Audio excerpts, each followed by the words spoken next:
माँ, मैं आते बाद कॉलेज नहीं जाऊंगी। क्यों बेटा, क्या हुआ? तुम्हारी तबीयत तो ठीक है? हाँ माँ, तबीयत तो ठीक है, पर मैं आते बाद तभी कॉलेज नहीं जाऊंगी। वहाँ पर सब मेरा मजाक बनाते हैं, तो ही मुझसे ठीक से बात भी नहीं करता। अरे मेरी प्यारी बेटी, तुम दूसरों के ऊपर अपनी पढ़ाई छोड़ दोगी क्या? लोगों का तो काम होता है हर किसी को परेशान करना। तुम कॉलेज जाओ और खूब मन लगा कर पढ़ो, और इतनी मेहनत करो कि जो लोग तुम्हारा मजाक बनाते हैं वो ही फिर तुम्हारी तारीफ करने पर मजबूर हो जाए।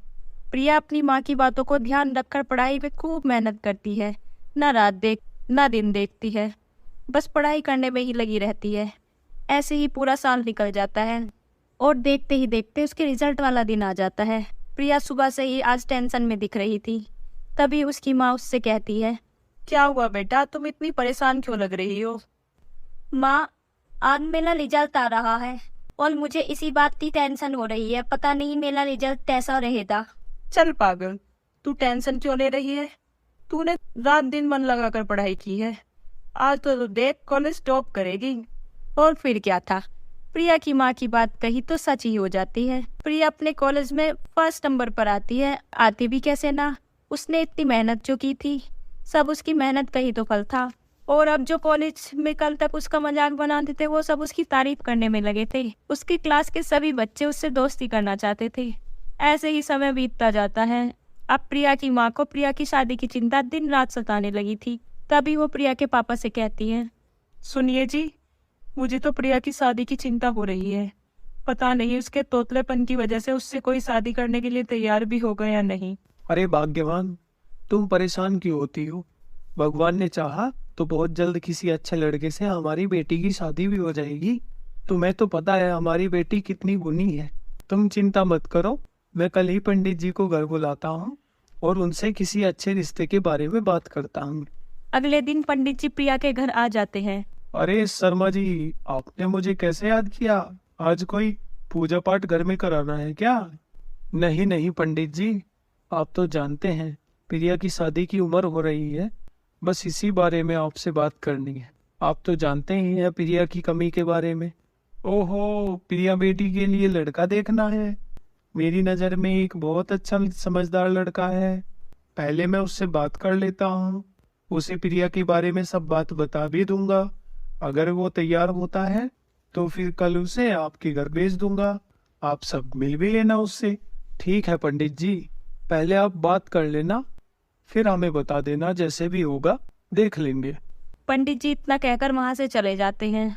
शाम को पंडित जी का फोन प्रिया के पापा के पास आता है और वो बताते हैं, बधाई हो शर्मा जी, लड़का प्रिया से मिलने के लिए तैयार हो गया है। अगले दिन वह लड़का जिसका नाम संजय था उनके घर आता है। आओ बेटा जी बैठो, यहाँ आने में कोई प्रॉब्लम तो नहीं हुई?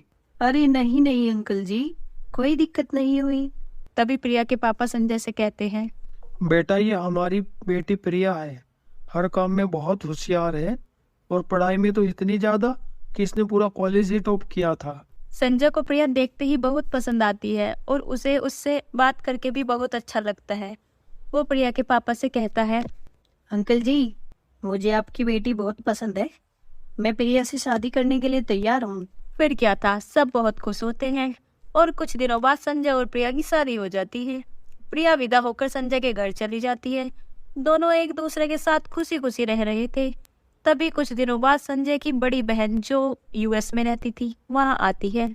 अरे दीदी, आप अचानक से बताया भी नहीं, मैं एयरपोर्ट लेने आ जाता। बता देती तो तुम्हें सरप्राइज कैसे मिलता। तुम्हारी शादी में तो आ नहीं पाई थी, टाइम मिलते ही आ गई। चलो अब जल्दी से मेरी भाभी को बुलाओ, मुझे उनसे मिलना है। हाँ हाँ, क्यों नहीं दीदी, मैं अभी प्रिया को बुलाता हूँ। प्रिया, देखो कौन आया है, जल्दी से बाहर आओ। तभी प्रिया वहां आती है। संजय प्रिया को बताता है कि ये मेरी बड़ी बहन है, शादी में तो आ नहीं पाई थी, इसलिए अब आई है। अरे वाह, भाभी तो फोटो से भी ज्यादा सुंदर दिखती है। संजय तुम तो बहुत लकी हो, तुम्हें इतनी सुंदर वाइफ मिली है। हाँ दीदी, लकी तो मैं हूँ, प्रिया सच में बहुत प्यारी है। नमस्ते दीदी, कैसी हैं आप? आने में कोई दिक्कत तो नहीं हुई आप तो? और ये क्या, आप तो अकेली आई हैं, बच्चे और दीदू नहीं आए आपके साथ? संजय की बहन प्रिया को बोलता देख शॉक्ड रह जाती है। और संजय से बोलती है, मैंने ये क्या सुना? ये ऐसे क्यों बोल रही है? तुम दोनों मेरे साथ कोई मजाक कर रहे हो क्या? नहीं नहीं दीदी, आपने सब सही सुना है। प्रिया को बोलने में थोड़ी सी प्रॉब्लम है। थोड़ी सी प्रॉब्लम कह रहे हो इसे? ये तो पूरी पूरी तोतली है। तुम इससे शादी कैसे कर सकते हो भाई? अच्छा, अब मेरी समझ में आया। तुमने पहले कभी इससे मेरी बात क्यों नहीं कराई? दीदी, प्रिया एक बहुत अच्छी और होशियार लड़की है। मुझे इसकी तोतलेपन से कोई प्रॉब्लम नहीं है और आपको भी नहीं होनी चाहिए। मैं इसके साथ बहुत खुश हूँ दीदी।